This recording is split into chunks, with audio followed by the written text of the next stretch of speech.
राम राम दोस्तों और मेरी माताएं बहनें, आप सभी का स्वागत है बाबा नीम करौली जी की शरण में।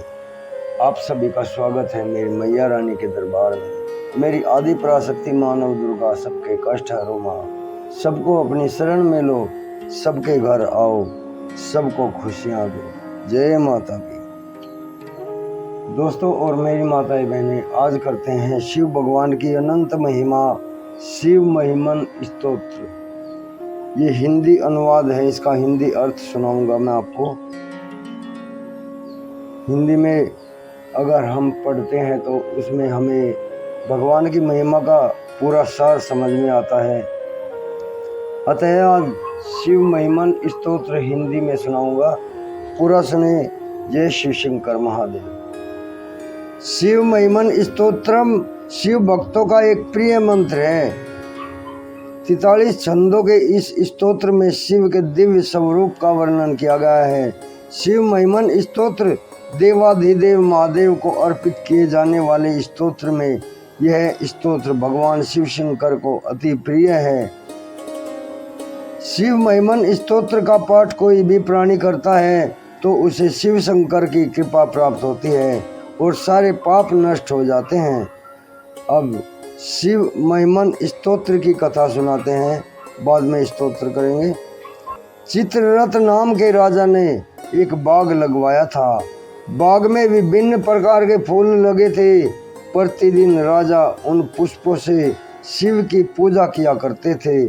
एक दिन पुष्पदंत नामक गंधर्व, जो इंद्र के दरबार में गायक था, बाग की तरफ जाते हुए फूलों की सुंदरता से मोहित होकर उन्हें चुराने लगा। परिणाम स्वरूप राजा चित्ररथ भगवान शिव को फूल अर्पित नहीं कर पा रहे थे। राजा बहुत प्रयास के बाद भी चोर को पकड़ने में असफल रहे, क्योंकि गंधर्व पुष्पदंत अदृश्य रहते थे, उनमें अदृश्य रहने की शक्ति थी। राजा चित्ररथ ने अंत में अपने बाग में शिव निर्माल्य फैला दिया। अनजाने में पुष्पदंत शिव निर्माल्य के ऊपर से चला गया, जिससे उसे भगवान शिव का कोप भाजन बनना पड़ा। उसकी सारी दिव्य शक्तियां नष्ट हो गई। उसने अक्षमा याचना के लिए भगवान शिव की महिमा का गुणगान करते हुए स्तुति की। भगवान शिव की कृपा से पुष्पदंत की दिव्य शक्तियां लौट आई। पुष्पदंत द्वारा रचित भगवान शिव की स्तुति, यही शिव महिमन स्तोत्र नाम है। शिव महिमन स्तोत्र। पुष्पदंत कहते हैं, हे प्रभु, बड़े बड़े विद्वान और योगी जन आपकी महिमा को जान नहीं पाए, तो मैं तो एक साधारण बालक हूँ, मेरी क्या गिनती। लेकिन क्या आपके महिमा को पूर्णतः जाने बिना आपकी स्तुति नहीं हो सकती प्रभु? मैं ये नहीं मानता, क्योंकि अगर ये सच है तो फिर ब्रह्मा की स्तुति भी व्यर्थ कहलाएगी। मैं तो ये मानता हूँ कि सबको अपनी मति के अनुसार स्तुति करने का अधिकार है। इसलिए हे भोलेनाथ, आप कृपया मेरे हृदय के भाव को देखें और मेरी स्तुति को स्वीकार करें। आपकी व्याख्या न तो मन न ही वचन द्वारा की जा सकती है। आपके संदर्भ में वेद भी अचंभित हैं तथा नेति नेति का प्रयोग करते हैं, अर्थात ये भी नहीं और वो भी नहीं। आपकी महिमा और आपके स्वरूप को पूर्णतः जान पाना असंभव है। लेकिन जब आप साकार रूप में प्रकट होते हो तो आपके भक्त आपके स्वरूप का वर्णन करते नहीं थकते।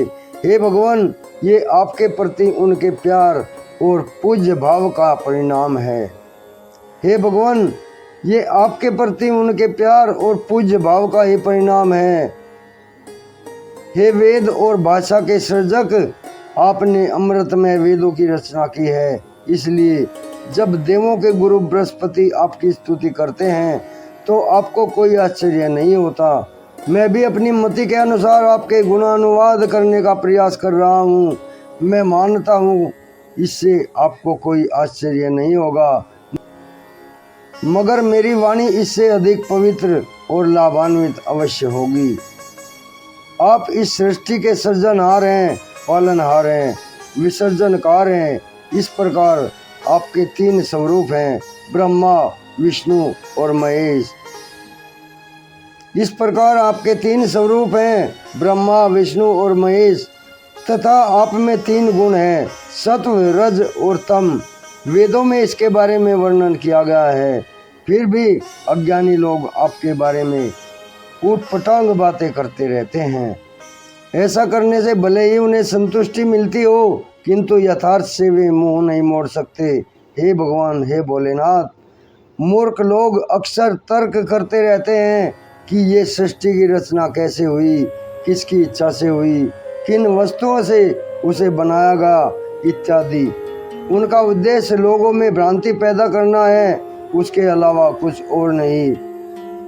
सच पूछो तो ये सभी प्रश्नों के उत्तर आपकी दिव्य शक्ति से जुड़े हैं और मेरी सीमित बुद्धि से उसे व्यक्त करना असंभव है।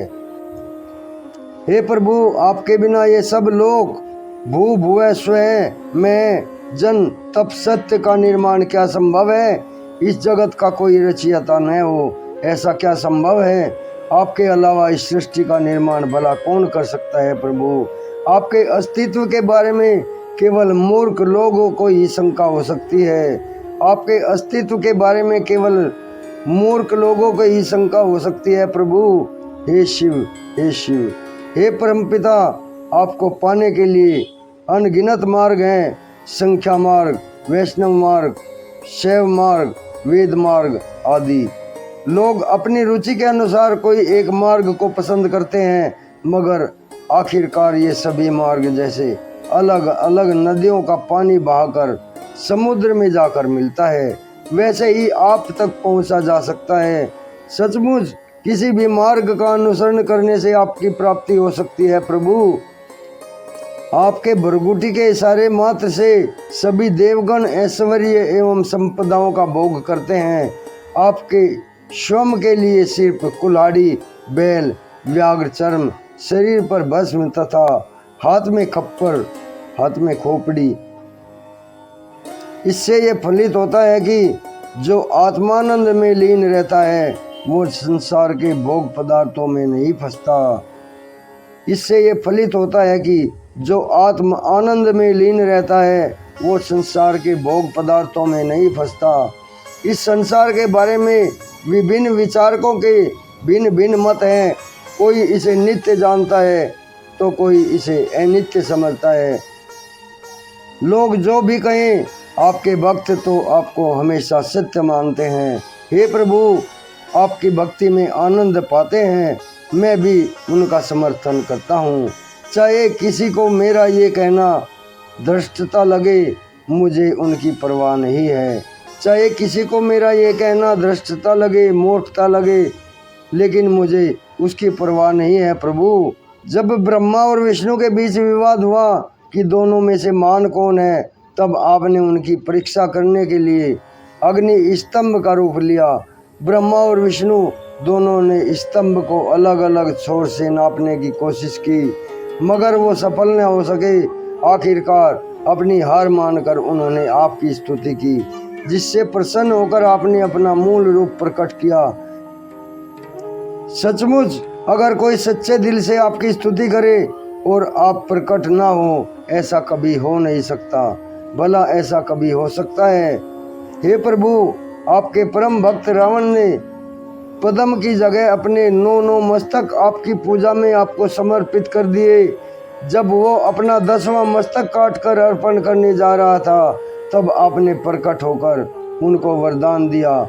इस वरदान की वजह से ही उसकी भुजाओं में अटूट बल प्रकट हुआ और वो तीनों लोक में शत्रुओं पर विजय पाने में समर्थ रहा। ये सब आपकी दृष्टि भक्ति का ही नतीजा है। प्रभु, आपकी परम भक्ति से रावण अतुलित बल का स्वामी बन बैठा, मगर इससे उसने क्या करना चाहा? आपकी पूजा के लिए हर रोज कैलाश जाने का श्रम बचाने के लिए कैलाश को उठाकर लंका में गाड़ देना चाहा। जब कैलाश उठाने के लिए रावण ने अपनी भुजाओं को फैलाया, तब पार्वती भयभीत हो उठी। उन्हें भयमुक्त करने के लिए आपने सिर्फ अपने पैर का एक अंगूठा हिलाया तो रावण जाकर पाताल में गिरा और वहाँ भी उसे स्थान नहीं मिला। सचमुच जब कोई आदमी अनधिकृत बल या संपत्ति का स्वामी बन जाता है तो उसका उपभोग करने में विवेक खो देता है। हे प्रभु, आपकी कृपा मात्र से ही बाणासुर दानव इंद्रादि देवी से भी अधिक ऐश्वर्यशाली बन गया था तथा तीनों लोक पर राज्य किया। हे ईश्वर, जो मनुष्य आपके चरणों में श्रद्धा भक्ति पूर्वक शीश रखता है उसकी उन्नति और समृद्धि निश्चित है। हे प्रभु, हे शिव, जब समुद्र मंथन हुआ तब अन्य मूल्यवान रत्नों के साथ महाभयानक विष निकला जिससे समग्र सृष्टि का विनाश हो सकता था। आपने बड़ी कृपा करके उस विष को पान किया। विष पान करने से आपके कंठ में नीला चिन्ह हो गया और आप नीलकंठ कहलाए। हे प्रभु, ये क्या आपको कुरूप बनाता है? नहीं, कदापि नहीं। परंतु हे प्रभु, ये क्या आपको कुरूप बनाता है? कदापि नहीं। ये तो आपकी शोभा को और भी बढ़ाता है। जो व्यक्ति औरों के दुख दूर करता है उसमें अगर कोई विकार भी हो तो भी वो पूजा का पात्र बन जाता है। कामदेव के वार से कभी कोई नहीं बच सकता, चाहे वो मनुष्य हो, देव हो, दानव हो। पर जब कामदेव ने आपकी शक्ति समझे बिना आपकी ओर अपने पुष्प बाण को साधा तो आपने उसे तत्क्षण ही भस्म कर दिया। श्रेष्ठ जनों के अपमान का परिणाम हितकर नहीं होता प्रभु। जब संसार के कल्याण हेतु आप तांडव करने लगे तब समग्र सृष्टि भय के मारे कांप उठती है। आपके पद प्रहार से पृथ्वी अपना अंत समीप देखती है। ग्रह नक्षत्र भयभीत हो उठते हैं। आपकी जटा के स्पर्श मात्र से स्वर्ग लोक व्याकुल हो उठता है और आपकी भुजाओं के बल से वैकुंठ में खलबली मच जाती है। हे महादेव, आश्चर्य ही है कि आपका बल अतिशय कष्टप्रद है। गंगा नदी जब मंदाकिनी के नाम से स्वर्ग से उतरती है तब नभोमंडल में चमकते हुए सितारों की वजह से उसका प्रवाह अत्यंत आकर्षण दिखाई देता है, अत्यंत आकर्षक दिखाई देता है। मगर आपके सिर पर सिमट जाने के बाद तो वह एक बिंदु समान दिखाई पड़ती है। बाद में जब गंगा जी आपकी जटा से निकलती है और भूमि पर बहने लगती है तब बड़े बड़े द्वीप का निर्माण करती है। प्रभु, ये आपके दिव्य और महिमावान स्वरूप का ही परिचायक है। हे प्रभु, हे शिव, आपने तारकासुर के पुत्रों द्वारा रचित 3 नगरों का विध्वंस करने के लिए पृथ्वी को रथ, ब्रह्मा को सारथी, सूर्य चंद्र को 2 पहिए, मेरु पर्वत को धनुष बनाया और विष्णु जी का बाण लिया। हे शंभु, इस वृहत प्रयोजन की क्या आवश्यकता थी? आपके लिए तो संसार मात्र का विलय करना अत्यंत ही छोटी बात है। प्रभु, आपको किसी सहायता की क्या आवश्यकता? आपने तो केवल शक्तियों के साथ खेल किया था, लीला की थी। जब भगवान विष्णु ने आपकी सहस्र कमलों से पूजा की थी तो उन्होंने एक कमल कम पाया। तब भक्ति भाव से विष्णु जी ने अपनी एक आँख को कमल के स्थान पर अर्पित किया। उनकी इसी अदम्य भक्ति ने सुदर्शन चक्र का स्वरूप धारण कर लिया जिसे भगवान विष्णु संसार रक्षार्थ रूप में उपयोग करते हैं। हे प्रभु, आप 3 लोक स्वर्ग, पृथ्वी, पाताल की रक्षा करते हो, सदैव रक्षा के लिए जागृत रहते हो। यज्ञ की समाप्ति होने पर आप यज्ञकर्ता को उसका फल देते हो। प्रभु, आपकी उपासना और श्रद्धा बिना किया गया कोई कर्म फलदायक नहीं होता। यही वजह है कि वेदों में श्रद्धा रख के और आपको फलदाता मानकर यद्यपि आपने यज्ञ कर्म और फल का विधान बनाया है तदपि जो यज्ञ शुद्ध विचारों और कर्मों से प्रेरित न हो और आपकी अवहेलना करने वाला हो उसका परिणाम कदाचित विपरीत और अहितकारी ही होता है। इसलिए प्रभु, दक्ष प्रजापति के महायज्ञ को जिसमें स्वयं ब्रह्मा तथा अनेक देवगण तथा ऋषि मुनि सम्मिलित हुए आपने नष्ट कर दिया क्योंकि उसमें आपका सम्मान नहीं किया गया। सचमुच भक्ति के बिना किए गए यज्ञ को किसी भी यज्ञकर्ता के लिए हानिकारक सिद्ध होता है। एक बार प्रजापति ब्रह्मा अपनी पुत्री पर ही मोहित हो गए। जब उनकी पुत्री ने हिरनी का रूप धारण कर भागने की कोशिश की तो कामतुर होकर ब्रह्मा जी हिरण के वेश में उनका पीछा करने लगे। हे शंकर, तब आपने व्याघ्र रूप में धनुष बाण लेकर ब्रह्मा को मार भगाया। आपके रुद्र रूप से भयभीत ब्रह्मा आकाश दिशा में अदृश्य अवश्य हुए, परंतु आज भी वह आपसे भयभीत हैं। जब कामदेव ने आपकी तपस्या में बाधा डालनी चाहिए और आपके मन में पार्वती के प्रति मोह उत्पन्न करने की कोशिश की, तब आपने कामदेव को तृणवत भस्म कर दिया था। अगर तत्पश्चात भी पार्वती ये समझती है कि आप उन पर मुग्ध हैं क्योंकि आपके शरीर का आधा हिस्सा उनका है, तो ये उनका भ्रम होगा। सच पूछो तो हर युवती अपनी सुंदरता पे मुग्ध होती है। आप शमशान में रमण करते हैं, भूत प्रेत आपके मित्र हैं। आप चिता भस्म का लेप करते हैं तथा मुंडमाल धारण करते हैं। ये सारे गुण अशुभ एवं भयावह जान पड़ते हैं। तब भी हे शमशान निवासी, उन भक्तों जो आपका स्मरण करते हैं, आप सदैव शुभ और मंगल करते हैं। आपको पाने के लिए योगी क्या क्या नहीं करते।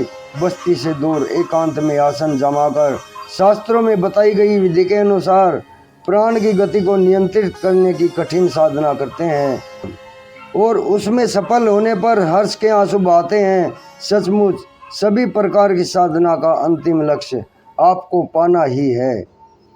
आप ही सूर्य, चंद्र, धरती, आकाश, अग्नि, जल एवं वायु हैं। आप ही आत्मा भी हैं, आप ही देव हैं। मुझे ऐसा कुछ ज्ञात नहीं जो आप न हो। हे देव, मुझे ऐसा कुछ ज्ञात नहीं है जो आप न हो। आप ही सर्वत्र हैं। हे सर्वेश्वर, ओम शब्द है ऊ में से बना है। ये तीन शब्द तीन लोक, स्वर्ग, पृथ्वी और पाताल, तीन देव ब्रह्मा, विष्णु, महेश तथा तीन अवस्था स्वप्न, जागृत और सुषुप्ति के द्योतक हैं। लेकिन जब पूरी तरह से ओमकार का ध्वनि निकलता है तो ये आपके तुरीय पद को अभिव्यक्तित करता है। वेद एवं देवगण आपके इन 8 नामों से वंदना करते हैं। भव, सर्व, रुद्र, पशुपति, उग्र, महादेव, भीम एवं ईशान। हे शंभु, मैं भी आपकी इन नामों से हे शंभु, मैं भी आपकी इन नामों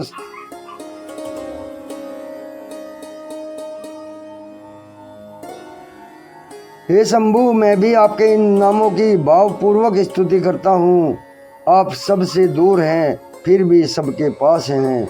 आप कामदेव को भस्म करने वाले, आप अति सूक्ष्म हैं फिर भी विराट हैं।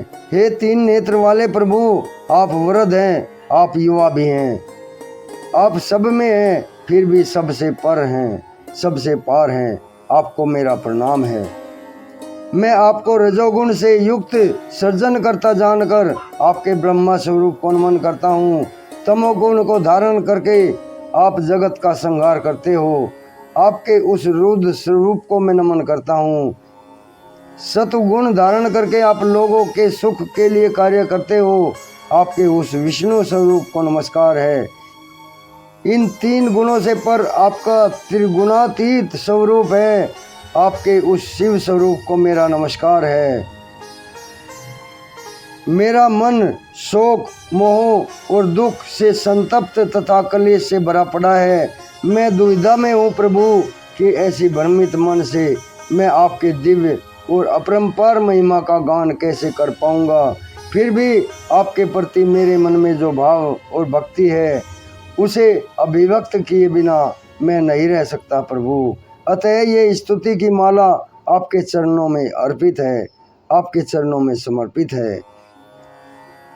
यदि समुद्र को दवात बनाया जाए, उसमें काले पर्वत की शाही डाली जाए, कल्प वृक्ष के पेड़ की शाखा को लेखनी बनाकर और पृथ्वी को कागज बनाकर स्वयं ज्ञान स्वरूपा माँ सरस्वती दिन रात आपके गुणों का वर्णन करे, तो भी आपके गुणों का वर्णन पूर्णतः व्याख्या करना संभव नहीं है। हे प्रभु, आप महान हैं, आप सर्वत्र हैं। आप सुर, असुर और मुनियों के पूजनीय, आपके मस्तक पर चंद्र को धारण किया गया है।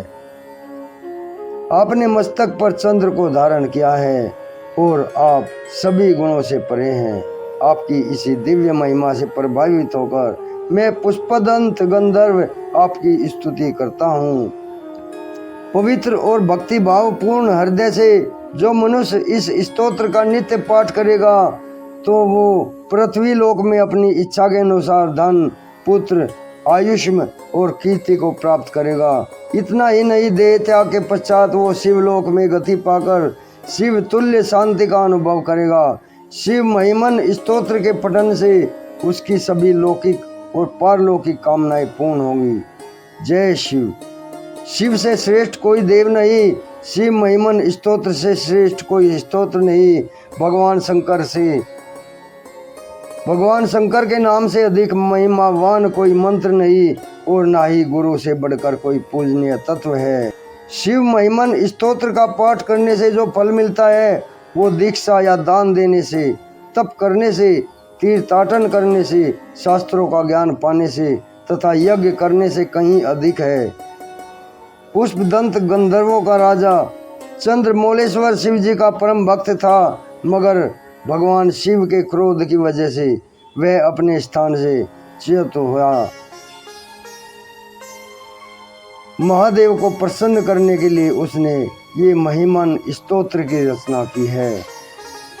जो मनुष्य अपने दोनों हाथों को जोड़कर भक्ति भाव से इस स्तोत्र का पाठ करेगा वह स्वर्ग मुक्ति देने वाला देवता और मुनियों के पूज्य किन्नरों के प्रिय ऐसे भगवान शंकर के पास अवश्य जाएगा।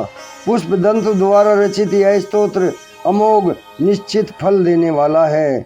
पुष्पदंत गंधर्व द्वारा रचित भगवान शिव के गुणानुवाद से भरा मनमोहक, अनुपम और पुण्य प्रदायक स्तोत्र यहाँ पर संपूर्ण होता है। वाणी के माध्यम से की गई मेरी यह पूजा आपके चरण कमलों में सादर अर्पित है। हे प्रभु, सादर स्वीकार करें। हे प्रभु, कृपया इसे स्वीकार करें। आपकी प्रसन्नता मुझ पर सदैव बनी रहे भगवान। हे शिव, जय राम, जय शिव, जय शिव। दोस्तों और मेरी माताएं बहनें, शिव महिमन स्तोत्र संपन्न होता है हिंदी अर्थ सहित।